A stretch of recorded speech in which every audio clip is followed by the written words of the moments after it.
अस्सलाम वालेकुम फ्रेंड्स, ये है वो बहुत ही यमी और टेस्टी ऑमलेट जो मुझे घर में सबकी फरमाइश पर कभी कभी हफ्ते में 2 बार भी बनाना पड़ता है। और ऐसा तो हो नहीं सकता कि इतनी अच्छी रेसिपी हो और मैं अपने प्यारे प्यारे व्यूवर्स के साथ शेयर ना करूं।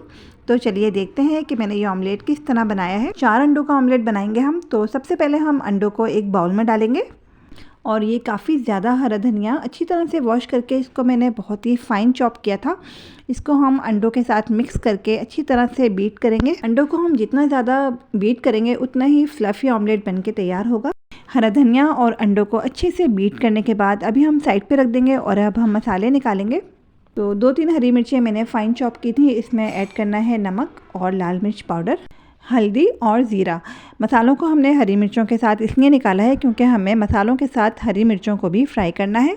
अंडों को हमने बीट करके रख दिया था और मसाले भी हमने निकाल लिए हैं।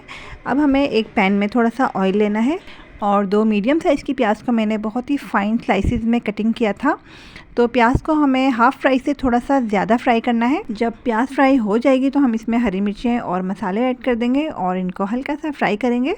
जब मसाले फ्राई हो जाएंगे और इसमें से अच्छी सी खुशबू आने लगेगी तो हमें इसमें 2 मीडियम साइज़ के टमाटर ऐड करने हैं। बहुत थोड़ा सा पानी ऐड कर दें ताकि टमाटर अच्छे से सॉफ्ट हो जाएं। तो देखिए टमाटर बिल्कुल गल चुके हैं और इनका पानी बिल्कुल ड्राई हो गया है और ये अब टमाटर और प्याज की मज़ेदार सी ग्रेवी हमारे पास तैयार है। तो इसमें हम अंडे शामिल कर देंगे और इसको हम कवर करके बनाएंगे क्योंकि जब अंडों को हम कवर करके बनाते हैं तो वो फ्लफ़ी हो जाते हैं, जिससे ऑमलेट बहुत ज़्यादा टेस्टी बनता है। तो देखिए फ्रेंड्स कितना ज़बरदस्त ऑमलेट बनके तैयार हुआ है। इस टाइम पर अगर आप चाहें तो इसको मिक्स करके हल्का सा कुक कर लीजिए। तो मसाले और अंडे अच्छी तरह से मिक्स हो जाते हैं, बहुत ज़्यादा टेस्टी लगते हैं। और अगर आप चाहें तो इसको स्लाइसेस में भी काट सकते हैं। तो दोनों तरह से ये बहुत ज़्यादा टेस्टी लगता है।